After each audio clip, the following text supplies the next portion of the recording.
नमस्कार मंडळींनो, स्वागत आहे तुमचं आजच्या नवीन ब्लॉगमध्ये।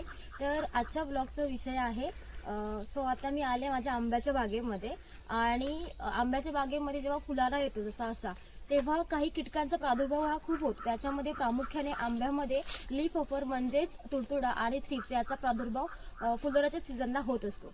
तर काही वेळेस आपल्याला हा कीटक ओळखताच येत नाही। त्यामध्ये थ्रिप्स असतो ना, तो डोळ्याने आपल्याला दिसत नाही आणि त्याची जी डॅमेजिंग स्टेज असते ती लार्वा आणि अडल्ट पण असते, म्हणजे सगळ्याच स्टेजला तो डॅमेज करतो, पण लार्वा आणि अडल्टला जास्त करत असतो। मग तो आपल्याला आपल्या डोळ्यांना दिसत नाही की थ्रिप्स आलाय की तुडतुडा आलाय की काय झालं आपल्याला कळत नसतं। मग हा थ्रिप्स आला हा ओळखायचा कसा ते मी तुम्हाला आजच्या व्हिडिओत दाखवणार आहे। तर काय करायचं मंडळीनो, हा बघा फुलोरा आहे, पूर्ण फुलला आहे, आंब्याचा मोहर आहे। तर मी हा तुम्हाला मोबाईलच्या काचेवरती झाडून दाखवणार आहे। तर या झाडल्यामुळे काय होतं, डिस्प्ले ओपन करायचं ह्याचा, मग इथे तुम्हाला दिसतं की कोणता कीटक आहे का।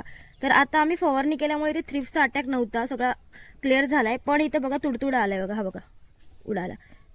थ्रिप्स ह्याच्यावर नाहीये त्याच्यामुळे दिसत नाही, पण तुम्ही असं ऑन केलं की तुम्हाला तिथे चालताना दिसतो थ्रिप्स, छोटा छोटा बारीक बारीक। तर मंडळीने आता हा पण इकडे मोहर फुललाय बघा पूर्ण। तर आमच्या पूर्ण बागेमध्ये अशी स्टेज आहे, आता सध्या पूर्ण मोहर फुललेला आहे आणि ह्याच्यामध्ये प्रामुख्याने आता आमच्या बागेमध्ये अटॅक आहे लीफ ऑफरचा म्हणजे तुडतुड्याचा, पण थ्रिप्सचा नाही आहे। तरी पण तुम्हाला थ्रिप्स कसा ओळखायचा ते मी दाखवणार आहे। बघा असा मोबाईल घ्यायचा आणि त्याच्यावरती हा मोहर फुलला आहे ना, अजून फुललेला असेल तर चांगलंच आहे, त्यामुळे त्यामध्ये जास्त शक्यता असते की थ्रिप्स असण्याची। तरी पण मी झाडून दाखवते, हा मोबाईल घेतलाय आणि ह्याच्यात मी हा मोहर झाडते।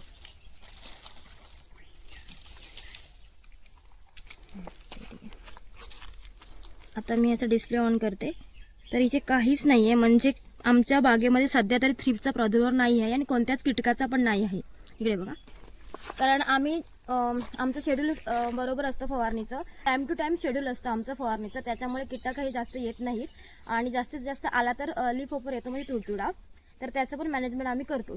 तर आणि थ्रिप्सचं अजून एक असतं की तुम्हाला तो स्टेज कळत नाही, म्हणजे थ्रिप्स आला हे तुम्हाला कळत नाही, कारण तो डायरेक्ट अटॅक करतो मोहरावरती आणि तिथला रस शोषून घेत असतो, चावत असतो तो मोहराच्या कोवळ्या भागाला। आणि मग काय होतं, इथनं सगळं देठच खाऊन टाकल्यामुळे इथला देठ गळून पडणार, म्हणजे तुमचा मोहर आहे ना हा गळून पडतो आणि पूर्ण मोहर काळा काळा होत जातो। आता फ्रेश दिसतो की नाही मोहर, तो दिसणार नाही, तुमचा मोहर पूर्ण काळा पडणार आणि मग तुमच्या लक्षात येणार की थ्रिप्सचा अटॅक झालाय। पण तोपर्यंत सगळं वाया गेलेलं असतं, तुमचा मोहरा खराब झालेला असतो आणि फळं पण त्यातली कणी असते ती बारीक त्यांनी खाऊन टाकलेली असते। त्याच्यामुळे नंतर उपाययोजना करून काहीच उपयोग नाही, त्याच्या आधी उपाययोजना केल्या तर तुम्हाला रिझल्ट चांगला मिळेल आणि तुमच्या बागेतले आंबे खूप चांगल्या पद्धतीने सेट होतील आणि चांगली फळं लागतील बागेला।